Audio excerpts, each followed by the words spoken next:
Here's a new poem. I wrote it today. I wrote it just for you. It goes, no, no, no, no, no. I'm glad you enjoyed my book, though. Thank you for your patronage to the arts. Hope you have fun in Mexico. Tell your friends.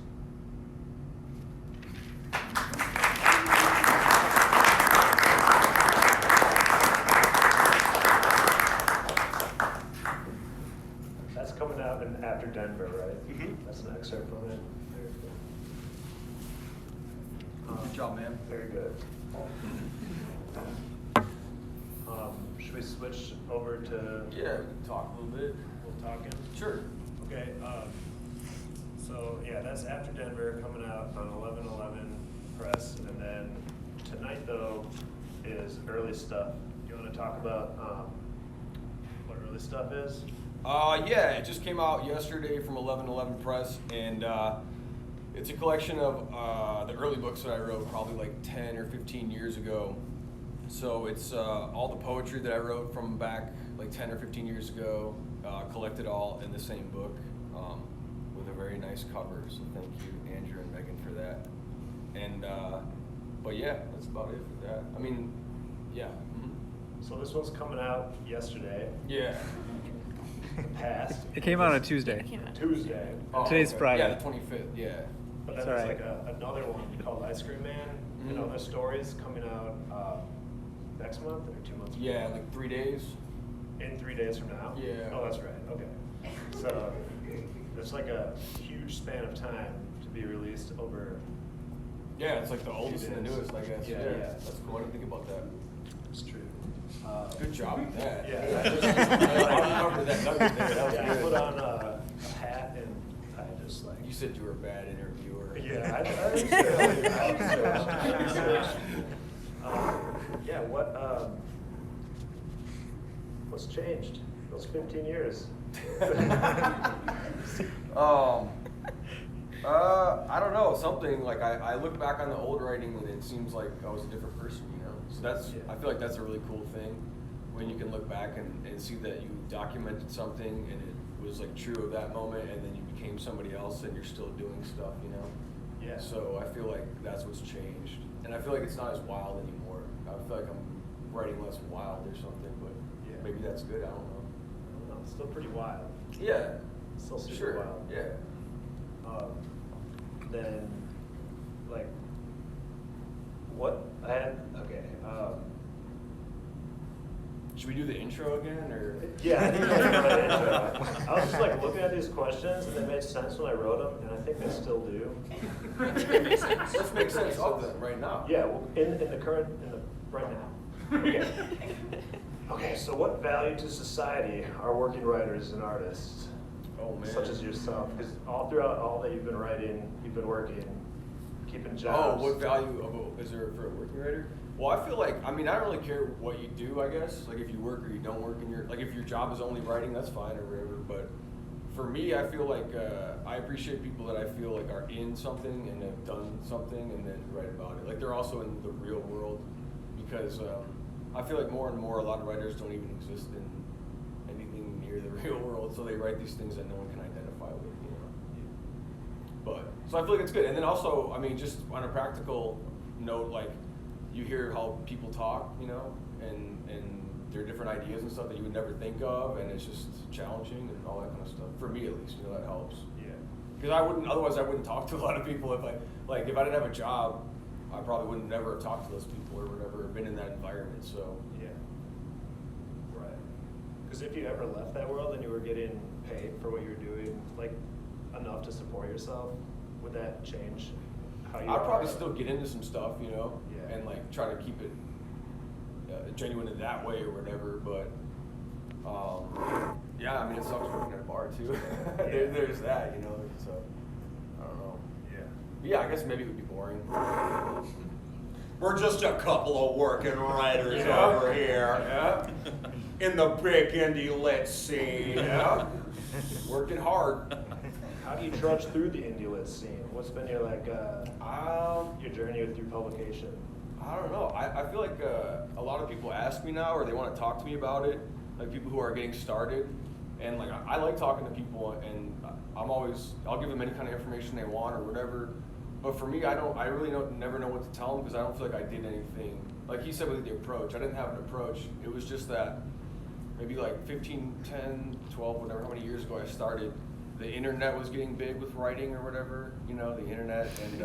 And so like blogs were getting big, and I was even talking to them before, like 10 years ago, magazines were still debating whether or not they would have an online thing because they thought it wasn't legitimate or whatever if it wasn't in print. So for me anyway, it was like blogs came out, and then I thought, well, I could finally put up whatever I want without someone telling me no, you know? And for me that was good because I kind of felt like I was doing weird stuff. So to me that was the most important thing. It was like killing all the editors and the gods of the world, and then you can do whatever you want. Yeah. And so that's how I got to publishing. And then eventually I put so much stuff out that someone asked for a book, and then it just kind of went from there. But in terms of like submitting stuff and like approaching it like methodically, I really don't have any answers, you know. Yeah. So someone approached you for the first compilation of works? Yeah, they asked me for it, and then I gave it to them, and then someone else asked for the next thing, and then it just kind of worked from there. All right. Yeah, because like when I started, I thought that like I would just never even write a book. Like it seemed kind of something that like other people did, you know. Yeah. And then it was like, oh wait, I just did that, you know. And then, so Cool. So you did have, okay. Then this is a question that Andrew was coming up with about myths surrounding working artists. Are you like faced with people that come up with you and think that like either the starving artist myth or the successful artist where you're like you don't need to work to pay the bills or anything yeah, anymore? maybe not necessarily that, but definitely people have an inflated sense of what it means, you know. I mean, it's kind of funny to see people thinking that. Like, whatever I've gotten out of it has been from, like, writing stuff and then just publishing it. It's not, you know, like, I didn't have connections or whatever or any of that kind of stuff. And so it's weird when people kind of think more of it than there is because it's just, I didn't do or have anything that nobody else in this room has, you know. So, I don't know. It is kind of weird, yeah. But the whole starving artist thing, I don't know. Like, you're saying, like, people believe you have to be, like, starving and poor to, like, make cool stuff or whatever. I don't know, maybe. Yeah. Like, Dostoevsky was pretty rich, wasn't he? I feel like. So, I feel like I read he was really rich, but I like his stuff. Yeah. Tolstoy is he's good. You can't argue with that, man. It's also like the Russian and rich. Yeah, maybe it's different. Do you want to read some before we keep talking? Let's finish up with whatever you got, and then I'll just close it out. Sounds good. How do you know when a piece is complete? Do you struggle with like the finish line? No, I feel like I actually hear like a voice that says like done or something, and then it's like or like it's just like don't touch it anymore, you know? Because I've also done the other thing where this was something I learned early on. Like if you keep tweaking something, or especially if you do something and then go back to it a long time after it, you've like become a different person, and you're gonna forget what that original motivation was, and then you're just gonna mangle it. Like I've done it a number of times. Where you like you go over something so many times and then you're like, wait, I don't think I'm doing this, you know, it's not good anymore. So Totally. yeah.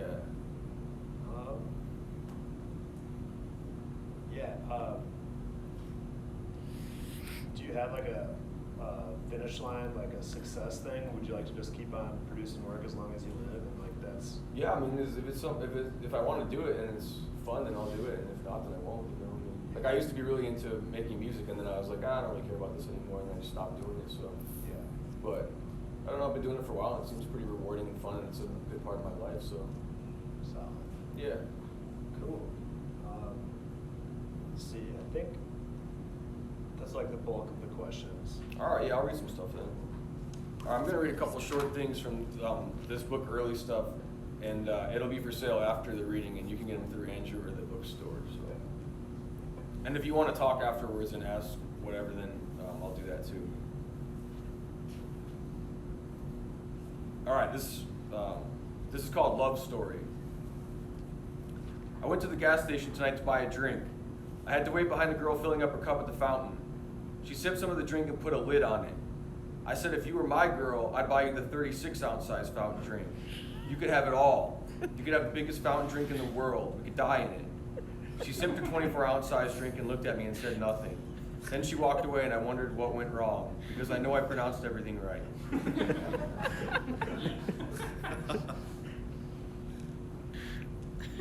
All right, this is called quit job, which is a fun thing to do. I quit my warehouse job a week ago. I was helping the head of security throw out garbage in the alley. He told me that last night when he was throwing out garbage, he saw a prostitute blowing someone. I said, oh yeah, so I think I'm gonna quit. He looked at me and said, oh shit, really? Okay. He was nodding. Man, that sucks though. We all really like you and everything. Oh wow, thanks, I said. We threw out the rest of the garbage without speaking.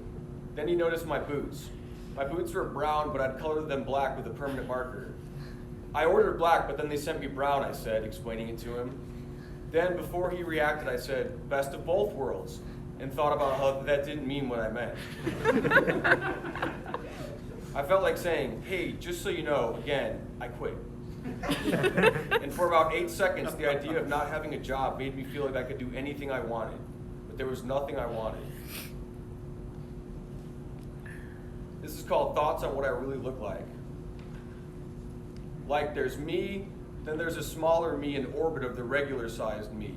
But the orbit is just a constant floating backwards, describing the regular me left in the distance, getting more and more distant but still trying to describe. And the way it's described is how I actually look, and no one can see the process behind it. This is called fries. My girlfriend and I are walking her dog around Uptown. It's really hot.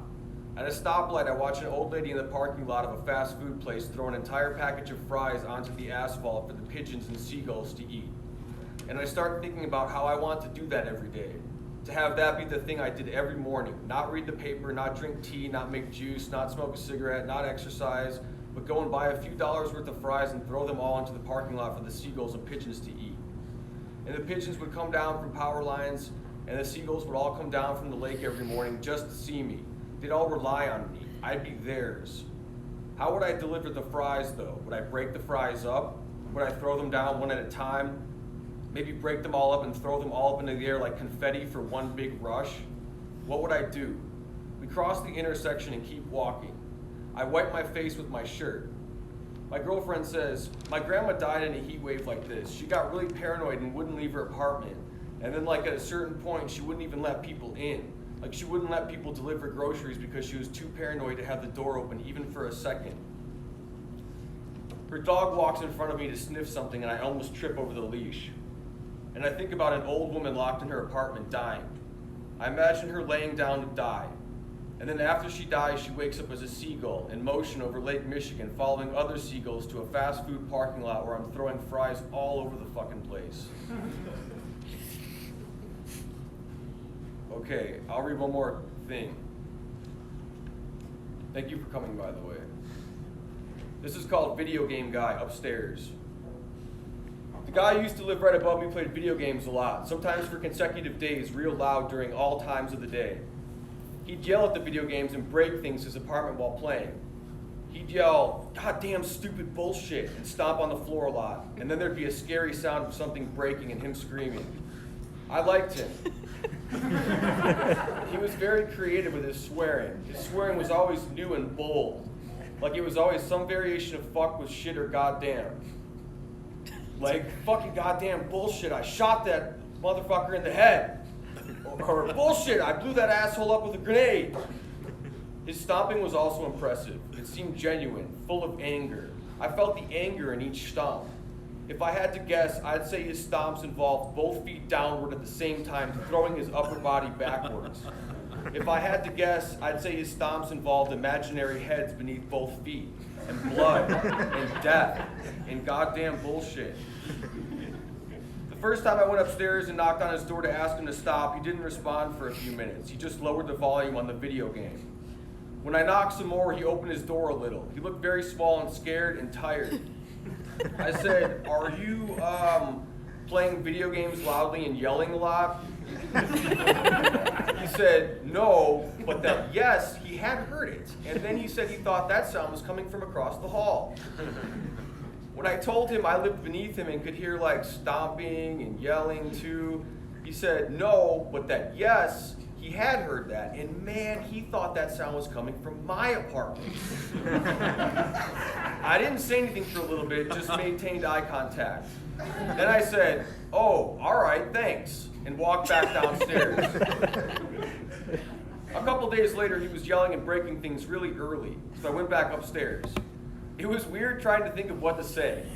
Are you supposed to say, hey, me again, or remember me? I paused halfway up the stairs and thought of multiple scenarios, like him answering the door and denying it again, and me nodding, saying, okay, but this is your last chance. And then I turned and jumped down the stairs to the next floor. Or him answering the door and denying it, and then I asked him to help me find the apartment where the screaming and stomping was coming from, and then we become friends as we solve the mystery of who's playing video games and stomping and yelling. Or him answering the door, me nodding upwards and saying, need a friend? Then walking into his apartment and picking up a video game controller and being his friend. Or him answering the door and me just running back downstairs, tripping down the last 3 stairs and breaking my ankle and hitting my face against the wall. Or him answering the door, me smiling and pointing and saying, hey, just wondering if you could stop screaming at the video game you're playing. And then he says, of course, my child, and disappears into a pale blue light. And I walk into his apartment and play the video game alone, and someone knocks on the door and asks me to stop yelling and screaming. It'd be great if he was just doing a puzzle and he came to the door, opened it, then casually said, yes, what is it? I'm doing a puzzle. Gesturing into his apartment where there was a partly constructed puzzle on the floor. But it didn't matter because he just turned down the volume when I knocked and didn't answer his door. The last time I interacted with Video Game Guy downstairs was right before he moved out. He was playing video games loudly, yelling and stomping his feet. From my room below, I yelled, shut the fuck up, so loud that it hurt my eyes. He turned down the video game and stopped yelling and stomping. It made me want to yell, pay my rent too and buy me a hermit crab. Thank you.